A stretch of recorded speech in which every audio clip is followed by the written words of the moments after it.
IVM.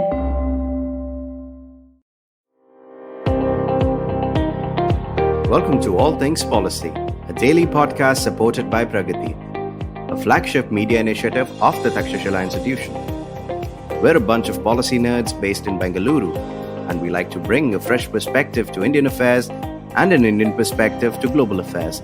So grab a cup of coffee, sit back, and join us for today's chat. Hello and welcome to All Things Policy. I'm Atish Padhy, the host for today, and we are going to be discussing the struggles of democracy in Pakistan. To do that with me today are Shrey, Khanna and Aarushi, Kataria. Hi Shrey and Aarushi, how are you doing? Hi, Atish. I'm doing well. Thank you. Hey, Atish. I'm doing good as well. In this discussion, we will be using as a reference point a book by Maya, to which Aarushi will talk about, and then we shall discuss in detail some of the arguments that she presents about why Pakistan and India, even though they were born at the same time as independent nations, democracy has largely worked and been accepted in India while it has struggled in Pakistan. So Aarushi, do you want to talk a little bit more about the book and tell us about what its arguments are? Right. So to just sort of introduce who Maya Tudor is to those who don't know, she is an associate professor of government and public policy at Oxford. Her research focuses on the origins of stable, democratic and effective states across the developing world, and her specific focus is on South Asia. The book we're talking about today is called The Promise of Power, which is based upon her dissertation in 2010, which actually won the Gabriel Allen Prize for the best dissertation in comparative politics. The book begins by telling us how Pakistan and India were formed at the stroke of midnight on August 14th and August 15th, 1947, and their independent leaders were Muhammad Ali Jinnah and Jawaharlal Nehru. And these were the leaders that presided over the creation of these two countries that had been carved out of what was unified British India. And as most explanations for how democracies evolve, it should have been equally unlikely for either of these countries, both India and Pakistan, to become stable democracies. Both of these countries emerged from nearly a century of colonial rule. With broadly similar state institutions, they were governed as infant democracies until, their constituent assemblies wrote new constitutions. And both countries saw a massive refugee crisis after the partition, though obviously Pakistan's was larger relative to its population. Both are extremely ethnically diverse countries, and they have been, destabilized by both external and subnational challenges to their territorial integrity within the nation. Yet, despite the fact that these countries come from very, very similar backgrounds, from very similar contexts, these two countries have embarked on two very, very different trajectories when it comes to their democracies. Pakistan's constitution making from the start was mired in, conflict, and national elections were perpetually delayed, while, 8 national administrations have circled through power with increasing rapidity. Whereas in India, this wasn't the case. India rapidly ratified the world's largest constitution in the early 1950. It has held free and fair elections on the basis of universal adult suffrage in 1952. And it has installed and elected a chief executive who subordinated the military and civilian bureaucracies. And these are some of the very key differences that existed. And what makes it's so interesting to study India and Pakistan is obviously the fact that they came from such similar backgrounds. So that's a little bit about why Maya Tudor wrote the book, what were her interests, and to lastly talk about what her core argument is that first, the different kinds of social classes that lead to India and Pakistan's independence movement. And secondly, the strength of the dominant political party, which each country had its own, were the most important causes of India and Pakistan's divergent democratic trajectories. The two claims are that class interests dominating each country's independence movement critically impact the post-independence regime type directly. And this is a large part of her claim. And social groups in British India desired material gains and greater social prestige. But which political goals were perceived to promote upward mobility was relative to not just the wealth and social status of class groupings, but existing patterns of colonial patronage. And she says that this again further plays into the kind of political parties that both of these countries saw leading their nationalist movements, and then which go on to impact the kind of regime they had, as well as the regime stability that these countries witnessed. Right. So basically, it seems to be that because in Pakistan, the movement for Pakistan began and was formulated and propagated by a class of people that were aristocrats. They didn't have to maybe contend with as much of the other difficulties that the Indian national movement had to contend with, and then come to terms with, so that India could become a much more inclusive. The idea of India could become much more inclusive, so to speak, right? Because India had to contend with various kinds of identities, in the sense that the caste division and the fact that many of the leaders came from various different backgrounds, and therefore India had to talk about caste and linguistic diversity, which Pakistan, because of its leaders' class composition, didn't really have to. Because is that a fair argument? Yeah, I agree that that's a very, very fair characterization of trying to understand the differences. And I think just borrowing from what the book says is that these class identities tend to become a more important, determinant of political action when there are large, changes that are occurring, because especially if big economic changes, typically say towards greater industrialization, urbanization, or international migration. And it's because these changes are often accompanied by changes in social structure. And therefore, political institutions have to, change what has been, what is their current status quo. Now, if we were to particularly say, take the case of Pakistan, is that their movement was being led by a colonially entrenched landed aristocracy. And this itself made it very unlikely that Pakistan would ever become a democracy in the long run, because the landed aristocracy was politically overrepresented, and it was disproportionately a very, very large group that stood to lose a lot in case changes were implemented that would be more representative in nature of the actual society, and that, it could guarantee that they will lose their political dominance that they currently held on to. And therefore, a landed aristocracy, which had such a disproportionate share of material resources and power, was very likely to oppose a regime that would institutionalize, opportunities that would redistribute material resources as well as political capital to other groups. However, in India, the case is completely, or at least slightly not this. It was that an urban, educated middle class formed and dominated the Indian independence movement. And this made it possible, though by no means inevitable, that a post independent India would be democratic in nature. This is because middle class strategically forge whatever alliances they can to promote upward mobility in a historically specific context, or which has a well-developed state apparatus, an underdeveloped economy, and a colonial regime that has, large landowners that are unwilling to devolve power. It is the urban educated middle class of colonial India that stood up to gain. That in case there was redistribution, they would gain employment, they would gain political power. And they could do all of this only if they advocated for a very, very representative political regime. And while this class initially was looking at only very limited enfranchisement, they realized that, even they couldn't get the kind of government they wanted if they were only looking for gains for themselves. And therefore, the strategic pursuit of its own interests led to it widening the demand for, an institutionalization of universal adult franchise and other democratic institutions in the pre-independence decades. And therefore, we understand that because these became the demands of the Indian independence movement, when India became independent, these demands had to be fulfilled. And that is why we see that these initial class interests also began to determine what kind of promises, the party that came into power after independence would have to fulfill. Right. Right. So Shrey, let's bring you in here.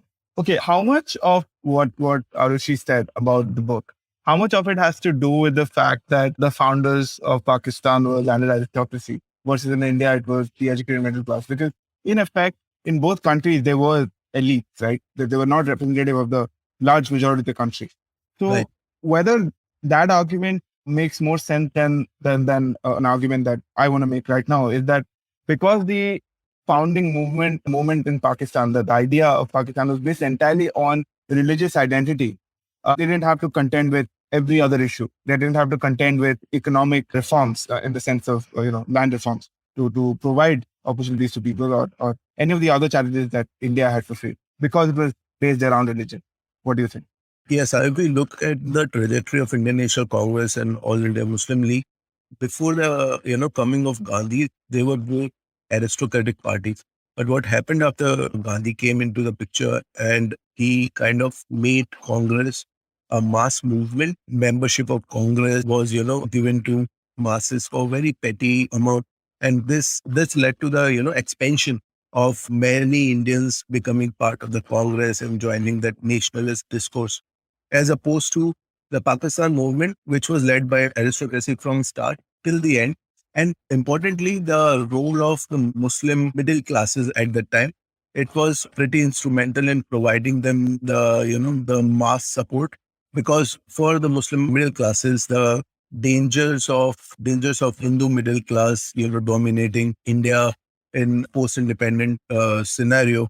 So that was a pretty significant danger seen by Muslims of India at that time, and that led to this demand that if there is a Pakistan, there is a state, then we will be migrating to that state and we'll safeguard the resources. We'll have monopoly of resources, because if you follow the trajectory of Pakistan movement from that time of Allama Iqbal, this idea comes. And here it is important to remember that the Islam argument that you were alluding to, that Pakistan is the earliest experiment of the political Islam. When it came into being, it was the first Islamic country which called itself an Islamic Republic. So none of the other countries in the world were then using this phraseology. And the ideas of Allama Iqbal, who said that even though Hindus and Muslims, they have different, and not Allama Iqbal, Sir Syed Ahmad Khan, sorry, Sir Syed Ahmad Khan, and he says that even though Hindus and Muslims, they have different kind of numerical representation in India, and Muslims being minority, the share in the resources of the country should be equal. So this idea that even though Muslims are less in number, they should get equal resources as Hindus. And this then argument, when through Aligarh Muslim University, it entrenches into the Muslim middle class that we need that equal share of the state resources. And then it sees the Pakistan movement as a kind of respite from the potential domination by Indian Hindus. So that religion part, it certainly played an important role, but its limitations, what you said, that other diversity based differences based on caste, based on language, they were ignored, and then the consolidation happened on the basis of religion. But what happened afterwards was, even though the country was created in the name of Islam, we saw that, Bangladesh, East Pakistan, it broke away in 1971. Because of those linguistic difference, the movement started with when West Pakistan and this aristocratic elite imposed Urdu on Bengali Muslims. And then those energies which were, kept kind of suppressed, that those linguistic, those caste, those class-based differences, they came out after that. The danger from Hindu was not there. And then those energies, those linguistic energies, they begin to matter. Now there is, if we are talking about Pakistan currently, there is a one Pashtun nationalist movement that is going on. And then there is long-running Baloch insurgency that is going on. They are all demanding, rights on the basis of ethnicity. The state, Pakistani state, they see it as an agent of Punjabi domination. Then there is, even in Punjab, there is a demand for separate province. So those energies, which were, suppressed by this monolithic idea that we are all Muslims and nothing else matters, they started, coming up after the independence of Pakistan, and then they showed.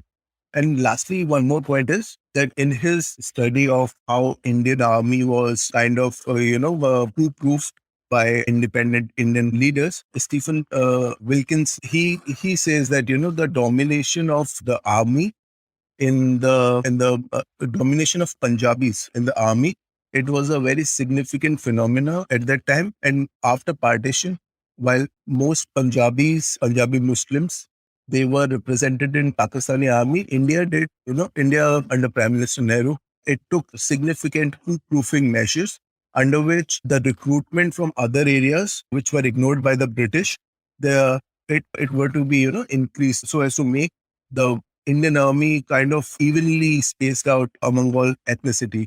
Even today, we see Punjabis, they kind of dominate the Indian armed forces. But yeah, but there was, at the time of independence, the ratio was much larger.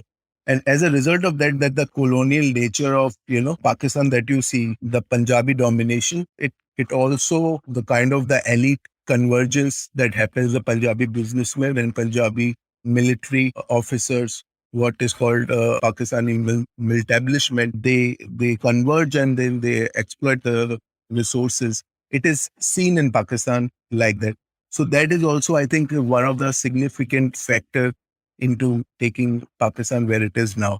Yeah, thank you for that great answer. So basically, adding to a final point, basically India tried to go out of its way to actually refute the martial racist nonsense that the British had Yes, propagated, right? yes, And also, just another thing adding on, you were talking about the role of the Muslim middle classes in colonial India that were integral to the formation of Pakistan, right? And I think that also shows in the fact that these muhajirs, as they went on to be called, that those migrators from northern India to Pakistan, they also, their influence also shown in the fact that their language, Urdu, became the national language of Pakistan, even though the like people born as Urdu as their mother tongue in Pakistan is very few, right? And right. what do you think about that? Yeah, so it's like, that the prime example of that aristocracy initially taking it over the Pakistani state, and then gradually, because the Pakistani state, the area in which it comes into being, it is a Punjabi dominated area, and those Punjabis are much more in the army, which eventually comes to dominate the scene because, this is the activity which is happening all over the third world at the time. Army is coming over, it is taking over because the political leadership is not there to, provide that regime stability, which is there in India. So that's why India is seen as an exception among all those post-colonial countries which have stable democracy. And then army comes in Pakistan, and that is meant by Punjabi officers. And then they appropriate that Urdu-ness, that, okay, Urdu is our national identity, a part of our national identity. And eventually what happens is the Muhajirs are sidelined. They start demanding their own Jinnapur or Jinnastan, and even they lose out in favor of the Punjabi army person and the aristocrats.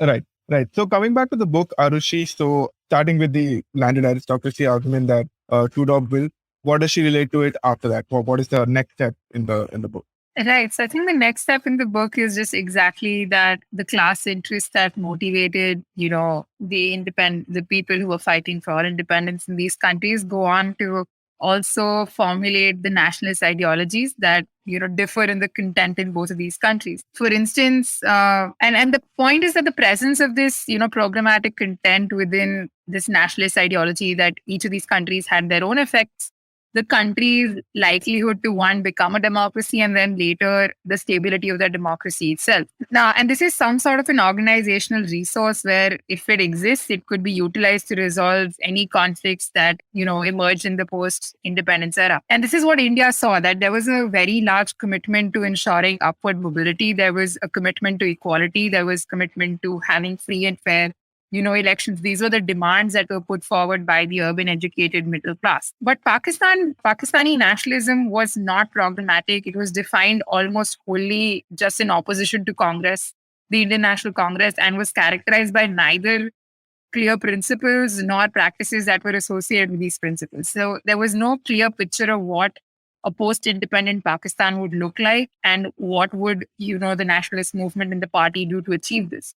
Now, what this weak form of nationalism meant was that Pakistan's political party was unable to invoke any form of programmatic basis for, reconciling the regime build, reconciling, any sort of regime building activities. They weren't able to say that because we wanted to do this, these are the steps we should take, because there was no because we want to do this to begin with. Indian nationalism was defined not as merely opposition to colonial rule, but also with an adherence to a set of economic and social principles, as well as costly actions that they knew would cost certain groups their power, their clout.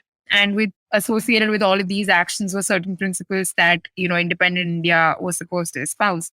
And the presence of this programmatic nationalism became valued in and of itself in India meant that upon independence, India's governing political party, which was the Indian National Congress, was more able to reconcile post-independence state-building conflicts by saying that, listen, this is a substantive goal that we have. And this is why we need to make this political compromise, because this is what we have promised the very people who have ensured that we come into power. At the same time, the very content of this nationalism that was espoused by each of these parties is very different. And this affects the regime type. So while the presence of programmatic content itself decides regime stability, one could say, the content of this nationalism itself is responsible for regime type. Now, if nationalism was centered around egalitarian norms, which was the case in India, then democratic forms of government were more likely to be adopted as a basis for, even how the party was organized. And because these norms had become symbolically important to party members, it would immediately be reflected in larger society as well. Upon Indian independence, there was little benefit and substantial cost to rejecting these egalitarian norms because people had been demanding this for so long. In contrast, Pakistani nationalism was not egalitarian simply because one of who was demanding it. And this mattered little because that nationalism was very weakly institutionalized. And so this is the second step of the argument, that right from who is demanding and who is demanding the independence movement goes on to determine the regime type and the regime stability. And between that, it starts to determine the very party that will govern an independent nation. And because of the fact that the class composition of these movements was so different, it led to very, very different ideas of what, independent Pakistan and independent India would look like, or rather not look like, because there were no ideas of what Pakistan would look like. And within that, the nationalism itself, whether it was merely in contrast to what India is and we didn't want to be that, versus what British India was and we don't want to be that, so we're going to espouse certain principles and values, is the second building block of Tudor's argument as to why India and Pakistan had such divergent paths. Right.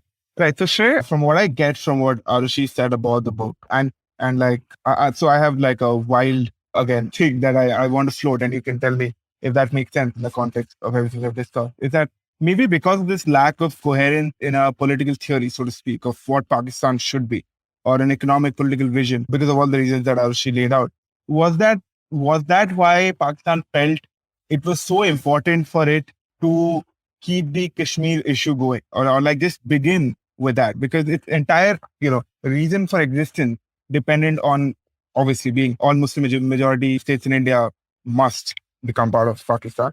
And so therefore to make a separate Islamic country for South Asian Muslims. And therefore, because there was no other coherent vision holding the country together, is that why they felt it so necessary right out after independence to create that kind of chaos? Certainly. In the original plan, many Pakistanis say that, when the K in Pakistan is Kashmir, when the term that Pakistan that came about, that K in Pakistan is Kashmir, P is Punjab. So, but, for the movement which is saying that for Indian Muslims, we are going to create a state in which they will flourish and they will compete with Indian Hindus in that framework. And in that context, the Kashmir issue, it is very important for them, because if Kashmir becomes, a secular entity, or it remains with India, then it creates problems for that vision of a Muslim state justifying the creation of Pakistan. And that's why the Pakistan's argument on Kashmir, they fell short after the creation of Bangladesh, that here was a Muslim state. It did not work out. Islam is a religion. It's not a political way of organizing a society. But the revival of political Islam that has happened in the late 70s and 80s, and it eventually impacted the society in Kashmir as well. But for Pakistan also, the Kashmir issue is central to their identity. They fought a war soon after the independence. And that war also led to, the entrenchment of army in the army and, things military in the national psyche. Right. Because you need that army, you need a strong army to take Kashmir back. So unless you have a strong army, there is no likelihood that you are going to take Kashmir back. So you need that strong army. So the army support, the society's support for a strong army, the Praetorian nature of the state. It also, that Kashmir issue, it also facilitated that army's strong role in Pakistani society and politics. All right. Yeah, that makes sense. So it's time for a break. And when we are back, we will be discussing how everything we've discussed so far in the book applies to Pakistan's current reality, because we have been seeing a lot of instability in Pakistan currently with what's happening with Imran Khan. And yeah, we shall discuss that on the other side. Stay tuned. Hello, everybody. It's been another awesome, great week on the IVM Podcast Network. On the Filter Coffee podcast, Karthik speaks with actress Aditi Pohankar about the upcoming season 2 of her Netflix series, She. On Capgemini's Techipedia series, Sheila Aditya talks to Ashish Sharma, Senior Director of Automotive India, Capgemini Invent.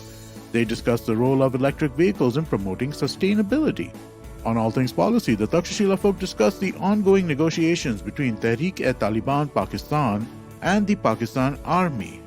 On Ek Chuski Finance, Priyanka lists down the 7 financial promises every bride and groom must make before getting married. And on the Hansvani, here's the story Mukti. It explores the many social prejudices faced by women. We got some exciting news for you. IVM Podcast has just launched its merch line, and you should check it out now. Head over to the IVM Podcast website, that's ivmpodcast.com, and click on the shop tab to check out our first collection of t-shirts. Also, do follow us on social media. We're IVM Podcast on Twitter, Facebook, Instagram, and LinkedIn. And remember, if you're enjoying this show or any of our other shows for that matter, please do tell a friend. That really does help. Don't forget to rate us on any of the platforms you're listening to us on. And also do remember, you can check out a number of our shows on YouTube.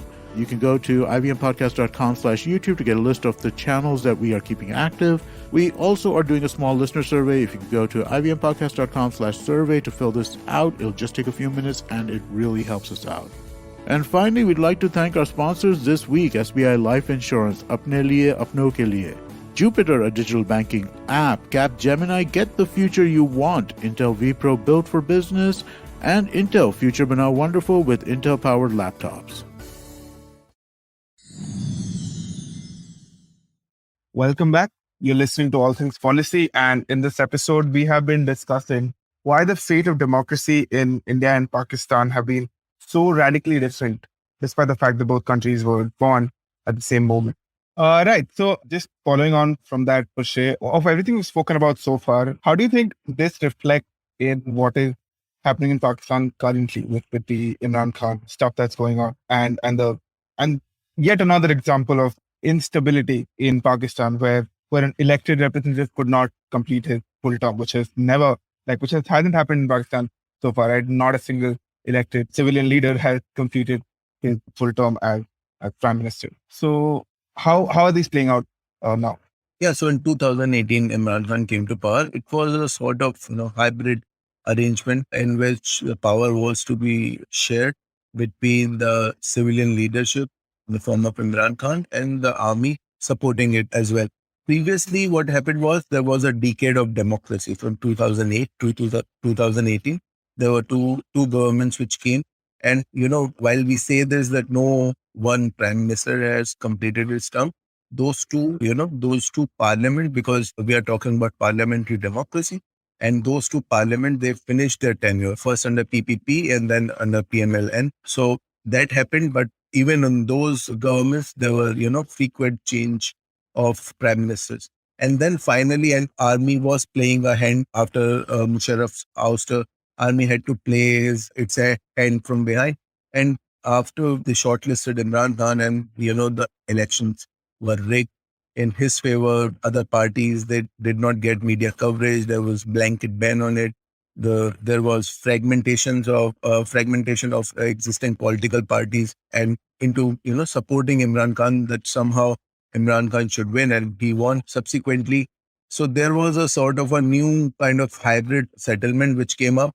But eventually, because and this is a separate topic, but eventually the development of army's rule in Pakistan, what has happened is that they have mastered this art of, what is called Sher Ali model. So there was this bureaucrat, Sher Ali Khan, and he gave this idea that, power and responsibilities are two different things. While power, we have to, we need the power in society, but responsibility we do not need to take. If we take responsibility, then it will, harm the role of, if things go south, then then it will harm army's image in the society. So we need to take power, but give responsibility to civilian leaders. And he put his ideas in 70s, and then the experiment, it was part of that.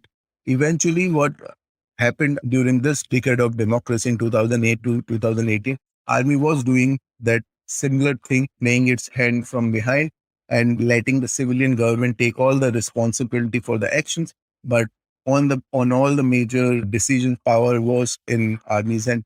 But this time, 2018, this experiment with it failed because that the contradiction in this aspect of the power sharing, that power will remain with the army, but you are also ready to share that some of the power and all of the responsibility for all the wrongs that are going to come. And eventually, they had a fallout in October last year, Imran Khan and the army leadership. And then subsequently, it was clear that Imran Khan will have to go. And now what we are looking at is, I don't know how to characterize it, but it's another period of uncertainty because the new government has come. But then again, there is a stiff resistance to it in civil society. And then the economic challenges that they face, they are enormous. So there's another tumultuous phase in Pakistani politics. Right.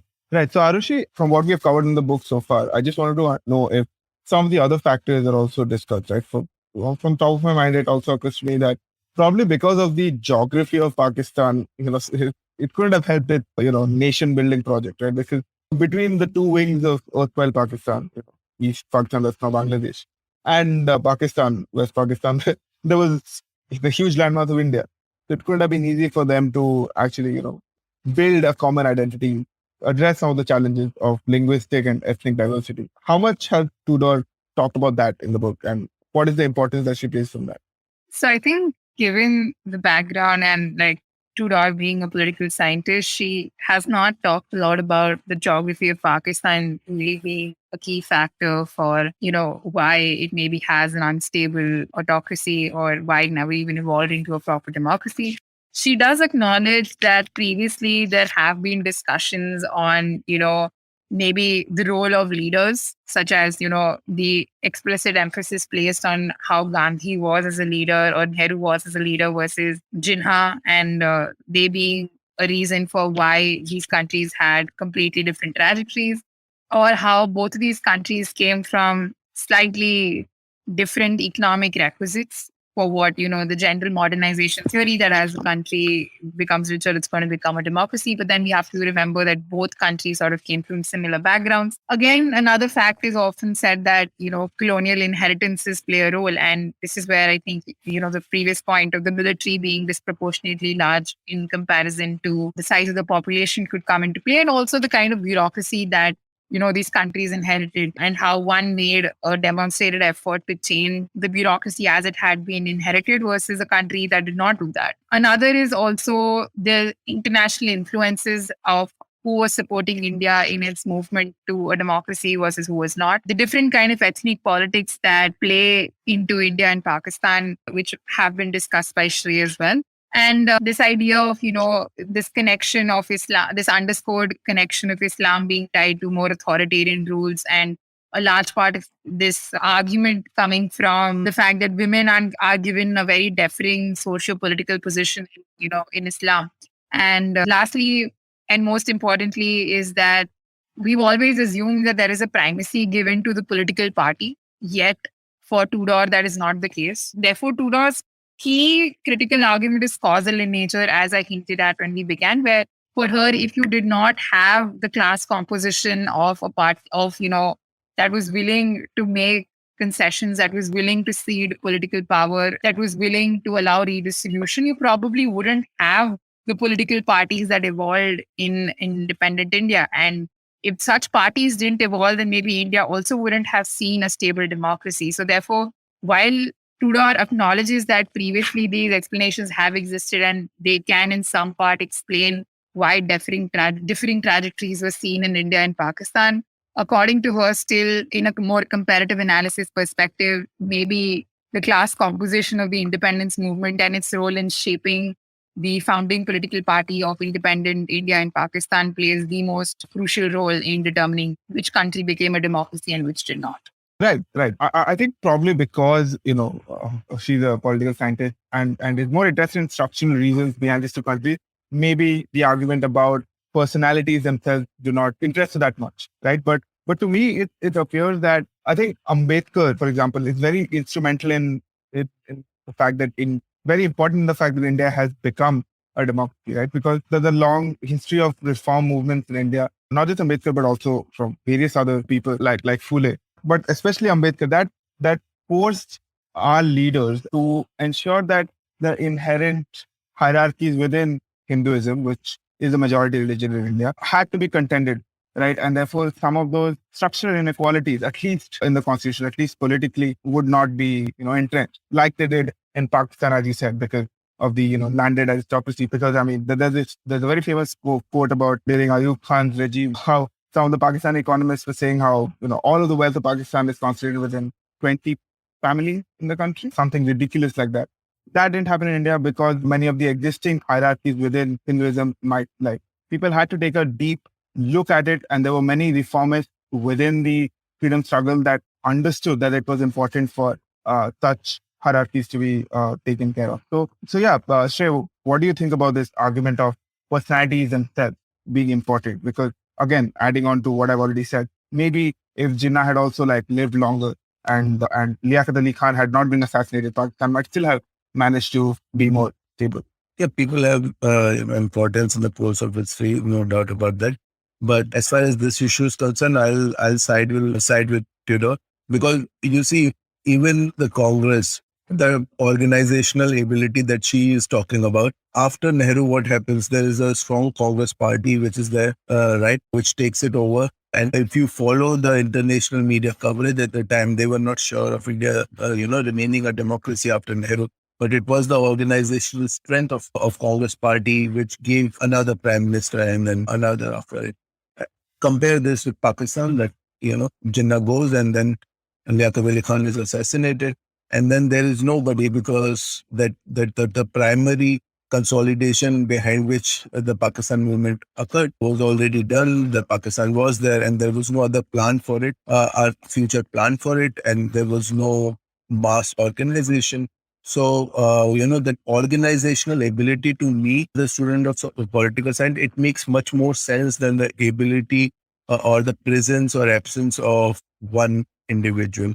In the course of, when we are talking at systemic level, at a country level, I think that organizational ability is much more important. All right. Thanks. That was great. Aarushi, do you have any final thoughts? No, I think I completely agree with Shrey that, there's a need to understand, especially when it comes to ideas of regime type and regime stability, while we've often placed an emphasis to religion, the kind of legislature that these countries had. It's also important to understand that if we're assuming that these countries were to be democracies, you would also need to examine the very people that were forming these democracies that would be important for leaders to stay in political power. And while in India, it became imperative for political leaders to, make these politically costly decisions that would cost them their own power, their material wealth. They knew that they couldn't stay in power if they didn't do that, whereas the case in Pakistan was completely the opposite, where the landed aristocracy was a part of the nationalist movement. They knew that, and they were the most powerful group. They were overrepresented in society as well. And it just meant that if such a large group is unwilling to cede power, then maybe the changes that, despite coming from markedly similar backgrounds, when, India and Pakistan embarked on their journeys, the very characteristics of the people making up these nationalist movements and their parties then became responsible for these completely opposite trajectories that we've been seeing in these neighboring countries. All right. That was a fascinating discussion. Thank you so much, Aarushi and Shrey, for joining me and discussing why India and Pakistan went on different paths in their democratic aspirations. Thank you so much for joining us, listeners. We'll be back next time.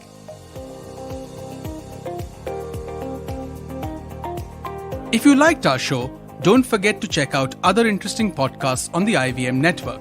You can tune into them on the IVM Podcast app, ivmpodcast.com, or wherever you listen to your podcasts. You can also follow IVM on social media. The handle is @IVM Podcasts on Twitter, Facebook, and Instagram. And hey, If you'd like to dive into Takshashila's research on technology, strategy, and economic affairs, check us out at our Twitter handle at TakshashilaINST or our website takshashila.org.in.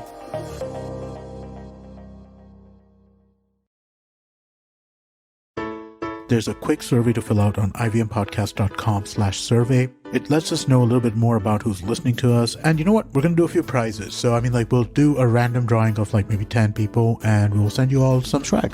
Remember, that's ivmpodcast.com/survey where you can fill out the survey. What is the workplace and how does your gender and body affect your right at work?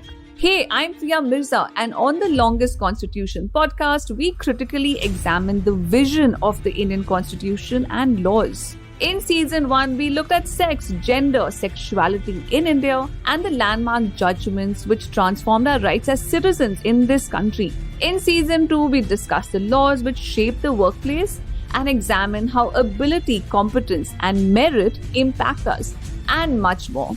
Join me, Priya Mirza, every Wednesday only on the IVM Podcast app, website, and all the major podcast streaming platforms.